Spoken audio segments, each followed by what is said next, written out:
क्या गर्मी आते ही आपकी गाड़ी के एसी ने भी काम करना छोड़ दिया? परेशान होने की जरूरत नहीं है, क्योंकि आज की इस वीडियो में मैं आपको कुछ ऐसी टिप्स बताने जा रहा हूं जिसके बाद आपको मैकेनिक के पास जाने की जरूरत नहीं है।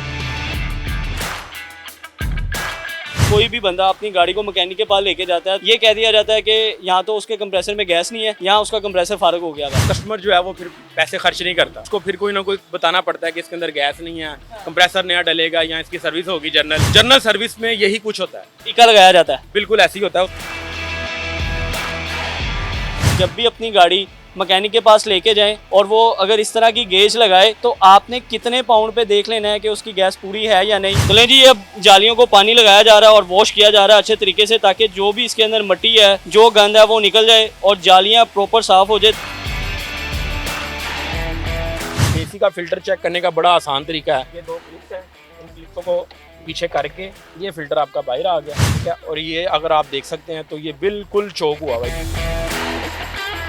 जी, पब्लिक न्यूज़ पे आप देख रहे हैं फैजान चौधरी को। क्या गर्मी आते ही आपकी गाड़ी के एसी ने भी काम करना छोड़ दिया? जिस तरह ये मेरी गाड़ी का एसी भी ना चलने के बराबर है, तो परेशान होने की ज़रूरत नहीं है, क्योंकि आज की इस वीडियो में मैं आपको कुछ ऐसी टिप्स बताने जा रहा हूं जिसके बाद आपको मैकेनिक के पास जाने की ज़रूरत नहीं है, बल्कि आप अपनी गाड़ी का एसी घर बैठे खुद ठीक कर सकते हैं। अब वो टिप्स क्या है, आइए मेरे साथ आपको बताते हैं। तो जी, नईम भाई मेरे साथ मौजूद हैं। नईम भाई, सबसे पहले मैं आपसे ये जानना चाहूँगा कि क्या वाकई ऐसा मुमकिन है कि बगैर किसी मैकेनिक पे जाए हम अपनी गाड़ी का एसी घर बैठे ठीक कर सकते हैं? जी अस्सलाम वालेकुम। बिल्कुल कर सकते हैं, एसी बिल्कुल ठीक कर सकते हैं। बेसिक एसी जब बिल्कुल डेड हो जाता है फिर तो हम उसको नहीं ठीक कर सकते। जब वो ठीक करने के काबिल होता है, उसमें करना क्या होता है कि जो आपकी ये जालियाँ हैं ये बिल्कुल चौक हो जाती हैं, ठीक है। ये जालियाँ चौक होती हैं, रेडिएटर का जो कूलेंट है वो हमारा ख़राब हो जाता है, कूलेंट हम चेंज नहीं करते, अंदर जंग बनता है, रेडिएटर चौक होता है, गाड़ी हीटअप होती है। जब गाड़ी हीटअप होगी तो वो कूलिंग नहीं करेगा। आपने सबसे पहले क्या करना है, इसका रेडिएटर का कैप, गाड़ी का ठंडी गाड़ी हो, गाड़ी हीट ना हो तो इसका पानी आपने चेंज करना है। इस तरह मुझे इसमें नज़र आ रहा है कि पानी तो मेरे ख्याल से शायद कम है इसका। जी, पानी भी कम है। पानी क्यों कम हो रहा है कि गर्मी का मौसम है, रेडिएटर चौक है, और जब चौक होगा तो थोड़ा थोड़ा पानी कम करेगी, हीट होगी गाड़ी, जब हीट होगी तो कूलिंग भी नहीं करेगा, उसकी एसी की एफिशिएंसी कम हो जाएगी। जी बिल्कुल ऐसी काम है। आपने सबसे पहले इसकी ये दोनों जालियाँ वाश करनी है अच्छे से वाश करके ये आपने पाइप उतार देना, ठीक है। ये पाइप जो उतार के यहाँ से आपने पानी डालना गाड़ी स्टार्ट करके। अच्छा। गंदा पानी आपका निकल जाएगा, ठीक है, साफ पानी अंदर आ जाएगा, ठीक है। फिर गाड़ी हीटअप नहीं होगी तो फिर एसी की कूलिंग परफेक्ट करेगा, उसमें कोई रदल बदल नहीं होगी कूलिंग में इंशाल्लाह ताला। सबसे पहले हमने ये चीज़ चेक करनी है कि गाड़ी का रेडिएटर और ये जो गाड़ी की फ्रंट जालियाँ हैं ये साफ़ हैं या नहीं है। तो अगर फ़र्ज़ करें कि अब जिस तरह ये गाड़ी है, इसका तो मेरा ख्याल से बुरा हाल है, जालियाँ भी बहुत ज़्यादा गंदी हुई हैं और रेडिएटर में पानी भी नहीं नज़र आ रहा, तो सबसे पहला काम आपने बताया कि ये हमने पीछे से इसका पाइप खोल लेना है। और अभी अगर मैं फील करूँ तो ये काफ़ी ज़्यादा गर्म हुआ है पाइप। इसका पाइप गर्म है क्योंकि वो गर्म इसलिए है कि इसके अंदर कूलेंट नहीं डाला हुआ, इसके अंदर काफ़ी गंद है। ये आप देख सकते हैं, ये सारी मैल है इसके अंदर। जब इसके अंदर मैल होगी, पानी की सर्कुलेशन कम हो जाएगी, पानी की सर्कुलेशन कम होगी तो वो गाड़ी जब हीटअप करेगी तो एसी आपका ट्रिप कर जाएगा। वैसे नॉर्मली तौर पे होता ये है कि जब कोई भी बंदा अपनी गाड़ी को मैकेनिक के पास लेके जाता है तो ये छोटे मोटे काम बताने के बजाय सबसे पहले उसको ये कह दिया जाता है कि यहाँ तो उसके कंप्रेसर में गैस नहीं है, यहाँ उसका कंप्रेसर फारग हो गया है। तो इसमें कितनी हकीकत है? इसमें हकीकत ये होती है कि फिर वो कस्टमर जो है वो फिर पैसे खर्च नहीं करता, ठीक है। उसको फिर कोई ना कोई बताना पड़ता है कि इसके अंदर गैस नहीं है, कंप्रेसर नया डलेगा या इसकी सर्विस होगी जनरल सर्विस में यही कुछ होता है, टीका लगाया जाता है। बिल्कुल ऐसे ही होता है। उसमें सर्विस में वो क्या करेगा, आपका ये दोनों जालियाँ नीट करेगा, पानी चेंज करेगा, अंदर से फिल्टर चेंज करेगा।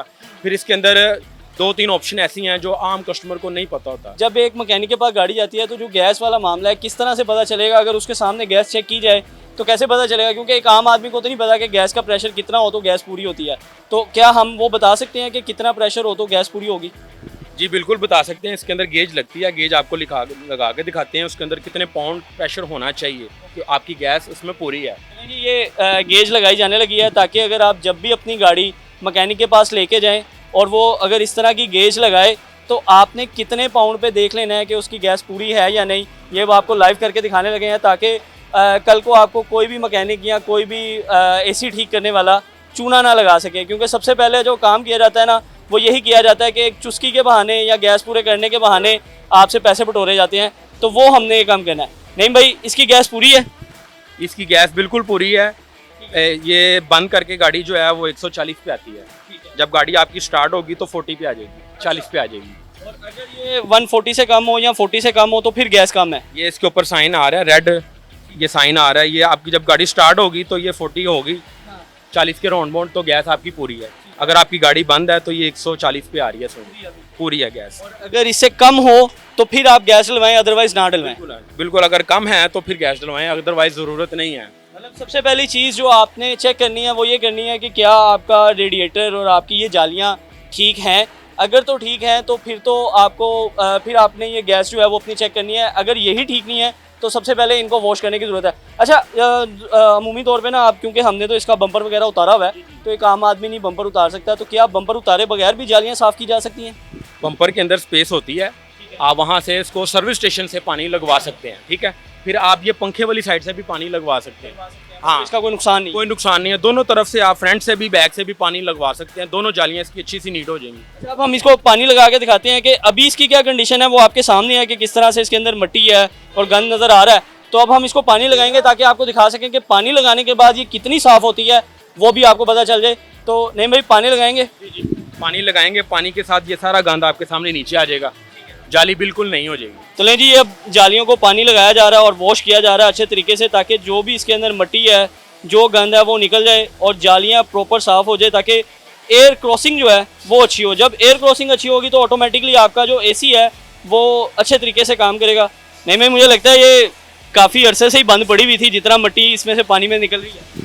बेसिक हम सर्दियों में AC नहीं चलाते और यहाँ पे डस्ट बहुत ज़्यादा है, और जब आपका फ़ैन चलना है तो उसमें सारी डस्ट अपनी तरफ ही खींचनी है, तो वो सारी इस जालियों के अंदर इकट्ठी हो जाती है। वो आप देख सकते हैं कि पानी कितना गंदा निकल रहा है, ब्लैक कलर का पानी निकल रहा है। तो इसकी हवा जब क्रॉस नहीं होगी तो आपका जो कंप्रेसर है वो हीट करेगा तो वो ट्रिप करेगा, बार बार कूलिंग नहीं करेगा।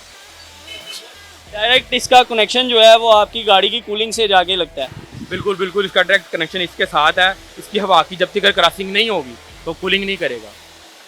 अब आप ये देख सकते हैं कि पानी लगाया जा रहा है, और जो अगर यहाँ पर नीचे तो इतना पता नहीं चलेगा, यहाँ से आप देख सकते हैं कि पानी कितना गंदा निकला है, जालियों में से कितना ज़्यादा गंद था, और अब काफ़ी कदरे बेहतर हो चुकी है जालियों की। अगर पहले वाली कंडीशन आपने देखी और अब वाली अगर देखेंगे तो काफ़ी ज़्यादा मिट्टी जो है वो इसमें से निकल चुकी है। अब इसके बाद क्या रेडिएटर में पानी पूरा किया जाएगा? इसके बाद रेडिएटर में आप पानी पूरा करें, कोशिश करें कि पानी सारा निकाल दें। 2-3 दफ़ा पानी डालें ताकि जो कचरा है वो निकल जाए। फिर उसके बाद कूलेंट डालें। कूलेंट जो है वो इसके अंदर जंग नहीं बनने देगा। अच्छा, नॉर्मली तौर पे लोग ना कूलेंट वाले पैसे बचा लेते हैं और पानी डाल लेते हैं, तो क्या वो ठीक है? मतलब कोई नुकसान नहीं है उसका? जो पानी है ना वो हमारा जंग बन जाता है, बना देता है। कूलेंट जो है वो जंग नहीं बनाता। ये बड़ी टेक्निकल बात है, लोगों को नहीं पता, लोग पानी से गुजारा कर लेते हैं, कूलेंट नहीं डलवाते। कूलेंट डलवाना ज़रूरी है, वो अंदर रेडिएटर के अंदर जंग बनने नहीं देता। जो सादा पानी है वो पानी जंग बन जाता है अंदर, उससे रेडिएटर की लाइफ भी कम हो जाती है। लाइफ कम हो जाती है। फिर अब जो रेडिएटर आ रहे हैं वो सिल्वर के आते हैं हमारे, वो 2-3 साल चलते हैं, फिर वो ख़राब हो जाते हैं, नए डालने पड़ते हैं। जो नए डालते हैं वो चाइना के आते हैं, उनकी वो लाइफ नहीं है जो आपके जेन्युइन रेडिएटर की लाइफ है। तो ये बाहर जो 3-4 चीज़ें थी वो अब आपको बता दिया। अब अंदर चलेंगे, अंदर जाके क्या चीज़ें चेक करनी है ताकि आपकी गाड़ी का AC बिल्कुल ठीक चले और आपको जिस तरह मुझे अभी थोड़ी देर पहले पसीना आ रहा था वो ना आए। तो अंदर चलेंगे, अंदर चल के जो चीज़ें ठीक करनी है वो आपको दिखाते हैं। तो जी, आपको बताया है कि बाहर आपने क्या कुछ चेंज करना है, जिस तरह रेडिएटर का पानी चेक करना है, बाहर जो जालियाँ दी गई हैं उनको साफ़ करना है, उसके अलावा जो कंप्रेसर की गैस है वो किस तरह से चेक करनी है वो तो आपको बता दिया। अब अंदर क्या सेटिंग्स चेंज की जाती हैं और किस तरह से फ़िल्टर को चेक किया जाता है वो बताएंगे। तो नहीं भाई, इसमें भी कोई फंक्शंस होते हैं? इसके अंदर फंक्शन है, इसके अंदर एक ये हीट का फंक्शन है, फिर बाहर एयर जो बाहर की ताज़ा हवा आती है इसके अंदर वो दूसरा फंक्शन है। फिर उसके बाद आपने ये जो ब्लोअर की स्पीड है वो कहाँ पे रखनी है, ये भी बहुत ज़्यादा अमल दखल है कूलिंग के साथ और एवरेज के साथ। पेट्रोल की जो एवरेज है उसके इसके साथ बहुत ज़्यादा लिंक है। उसका इसलिए लिंक होता है कि जब आप इसको फुल पे रख के चलाते हैं तो इसी आपका ट्रिप नहीं करता। जब ट्रिप नहीं करेगा तो गाड़ी पेट्रोल भी ज़्यादा खाएगी। नॉर्मली तौर पे ना लोग करते यही हैं कि फुल कूलिंग पे रख के और इसको 4 पे या 3 पे रख देते हैं ताकि चलता रहे AC। इसको आपने जब गाड़ी आपकी गर्म हो तो 3 पे रख के चलाना है, ठीक है। जब आपकी गाड़ी थोड़ी सी ठंडी हो जाए तो उसको आपने 2 पे रख के चलाना है। जब आप 2 पे रख के चलाएंगे तो आपका AC कूलिंग ज़्यादा करेगा और ट्रिप करेगा। जब ट्रिप करेगा तो फिर वो पेट्रोल की एवरेज आपकी अच्छी करेगा। और दूसरा नंबर पे आपने ये आपको देख सकते हैं गाड़ी का निशान बना हुआ है, ये बाहर से हवा आ रही है, ठीक है। आपने लोग यहाँ इनको पता ही नहीं होता, लोग इसको यहाँ पे रख के गाड़ी चलाते हैं, बाहर से हवा आती रहती है, गाड़ी कूलिंग नहीं करती, ठीक है। और वो कंप्रेसर भी हीट करता है, ठीक है। आपने इसको यहाँ पे रख के चलाना है ताकि आपकी जो गाड़ी की बाहर की हवा है वो अंदर ना आए, ठीक है। और तीसरे नंबर पे जो बात है वो यहाँ से हीटर चलाते हैं गाड़ियों का, लोग जो है इसको यहाँ पे कभी रख देते हैं, यहाँ फुल पे रख देते हैं, लेकिन आपने इसको बिल्कुल सी पे रखना है, ठीक है। हीट पे नहीं रखना। अगर आप हीट पे रखेंगे तो गाड़ी की जो हीटर है वो भी उसकी हवा अंदर आएगी, तो कूलिंग भी कम करेगा और जो है वो पेट्रोल की एवरेज भी ज़्यादा करेगा। तो इसलिए आपने इसको बिल्कुल सी पे रखना है। मतलब नॉर्मली तौर पे होता है कि लोगों का यहाँ ये सेंटर में होता है और यहाँ फिर ये प्रॉपर हीट पे गया होता है, जिसकी वजह से एसी नहीं चल रहा होता। बिल्कुल इसका एसी नहीं चलता। आप कोशिश करें कि आप अपने कारीगर से जो है इसको सेट करवाएं। जो पुरानी गाड़ियाँ हैं उनके पीछे से लीवर ख़राब होते हैं, हम यहाँ से सेट कर देते हैं, लेकिन पीछे से हवा गर्म ही आती है, ठीक है। अगर आपकी गाड़ी नहीं है तो फिर तो परफेक्ट है, वो आपको बिल्कुल एक्यूरेट ये बटन काम करता है, ठीक है। और जिनका पुरानी गाड़ियाँ वो अपने कारीगर से इसको ठीक करवाएं ताकि आपकी गर्म हवा अंदर ना आए। मतलब एक दफ़ा चेक ज़रूर करवा लें कि कहीं ऐसा तो नहीं कि हीट वाला वो जो ऑन है वहाँ पे बटन ऑन हुआ हो और आगे यहाँ पर आपको कूलिंग ही शो कर रहा हो। बिल्कुल बिल्कुल, आप एक दफ़ा चेक करवा लें ताकि गर्म हवा उसके साथ शामिल ना हो, तो और जो है वो आपकी कूलिंग ज़्यादा आएगी अंदर, तो फिर उसमें कूलिंग भी ज़्यादा करेगी, एक कंप्रेसर हीटअप भी नहीं करेगा, तो कूलिंग भी इंशाल्लाह एवरेज भी अच्छी आएगी। और अच्छा ये भी फंक्शंस हैं नॉर्मली तौर पे लोग जहाँ पर पहले पॉइंट पे होता है उसी पॉइंट पे रख के चला रहे होते हैं, इसको चेंज नहीं करते। तो क्या ऑप्शन जो सी है वो ज़्यादा बेस्ट है, कहाँ रख के इसको एसी को चलाना चाहिए? एसी जो है आपने इसको बिल्कुल फ्रंट पे रख के चलाना है, ठीक है। यहाँ पे जो आपके फेस पे हवा आए, आप पाँव पे करेंगे या स्क्रीन पे करेंगे तो वो कूलिंग जो है वो आपकी धूप की वजह से ज़ाया होगी। अगर आप पाँव पे फेंकेंगे तो सीटों के नीचे आएगी कूलिंग, आपको नहीं आएगी, तो गाड़ी ठंडी नहीं होगी। आपने इसको बिल्कुल फ्रंट पे रखना है। आप फ्रंट पे रखें, फेस पे हवा लगे, ठीक है। अगर स्क्रीन पे भी हवा आएगी तो धूप की वजह से वो कूलिंग कम करेगा, ठीक है। और चौथे नंबर पे जो है वो ज़्यादातर लोगों को नहीं पता होता कि इसका एसी का फ़िल्टर भी होता है। एसी का फ़िल्टर होता है, वो चोक हो जाता है, हवा की जो थ्रो है, स्पीड है, वो कम हो जाती है, फिर हमें मजबूरी 3 पे 4 पे रख के चलाना पड़ता है, उससे भी कूलिंग कम होती है, ठीक है। आप इसका एसी का फ़िल्टर चेक करने का बड़ा आसान तरीका है, आप खुद भी चेक कर सकते हैं, कारीगर के पास जाने की ज़रूरत नहीं है आपको। ये आपका बॉक्स लगा हुआ है, बॉक्स को खोल लें, ये 2 क्लिप्स हैं, इन क्लिप्सों को पीछे करके ये आपका बॉक्स आराम से बाहर आ जाता है, ठीक है। और ये देखें, ये फ़िल्टर लगा हुआ है, ठीक है। ये आप फ़िल्टर को ये इसका क्लिप है, ठीक है, और ये आपका फ़िल्टर है, ये फ़िल्टर आपका बाहर आ गया, ठीक है। और ये अगर आप देख सकते हैं तो ये बिल्कुल चोक हुआ हुआ है, ये देखिए इसके अंदर कितनी ज़्यादा डस्ट है। बिल्कुल ऐसे ही है जैसे बाहर हमने गाड़ी का भी हाल देखा है, जालियों का, सेम उसी तरह फ़िल्टर भी चोक है। तो ये फ़िल्टर बदला जाता है या ये साफ़ भी हो जाता है? ये साफ़ नहीं होता, इसको चेंज ही करना पड़ता है। अगर आप इसको साफ़ करेंगे भी ना, इसके अंदर खला कम होता है, ठीक है, उसकी वजह से ये साफ़ नहीं होता, फिर हवा की क्रॉसिंग जो है वो रुकती है, रुकेगी तो फिर आपको जो है वो गर्मी लगेगी। इसको हमारा बेसिकली ये वीडियो बनाने का मकसद ये है कि जो चीज़ें आप घर में खुद ठीक कर सकते हैं, बजाय किसी कारीगर पे जाके और अपने आप को चूना लगवाएं या पैसे ज़्यादा दे दें, तो ये छोटी छोटी चीज़ें हैं जो आप खुद चेक करके देख सकते हैं कि कहीं इनके मसाइल की वजह से कूलिंग कम तो नहीं है, और फिर आप इनको ही अगर ठीक कर लें तो हो सकता है कि आपकी गाड़ी की कूलिंग बेहतर हो जाए। तो क्या ऐसा भी मुमकिन है, अगर बाकी सारी चीज़ें ठीक हैं और सिर्फ ये चौक है तो आपकी कूलिंग तब भी कम होगी? सबसे पहले आपने देखना है कि मेरी गाड़ी कूलिंग कर रही है, वो कम कर रही है। अगर तो आप कम कर रही है, ठीक है, तो आप अगर कारीगर के पास नहीं जाना चाहते तो आप सबसे पहले ये फ़िल्टर चेंज करें। फ़िल्टर चेंज करने के बाद जो फ्रंट पे रेडिएटर है, कंडेंसर है, उसको वॉश करें, रेडिएटर का पानी निकाल के उसके अंदर नया पानी डालें, उसके अंदर कूलेंट डालें, ठीक है। वो गाड़ी फ्रंट से ठंडी होगी, क्रॉसिंग अच्छी होगी, तो आपकी गाड़ी कूलिंग परफेक्ट करेगी। अगर ये काम आप खुद कर सकते हैं तो आपके पैसे भी बच जाएंगे। बहुत शुक्रिया नईम भाई आपके वक्त का। तो जिस तरह मैंने आपको बताया कि हमारा बेसिकली वीडियो बनाने का मकसद ये था कि आपको चूना ना लगे, आपके पैसे ज़ाया ना हो, और आप अपने गाड़ी को खुद ही जो उसके छोटे मोटे मसले हैं वो ठीक कर सकें। तो जिस तरह नईम भाई ने बताया कि सबसे पहले आप अपना फ़िल्टर चेक करें, बाहर जो रेडिएटर है उसकी जालियों को साफ़ करें, रेडिएटर का पानी चेंज करें।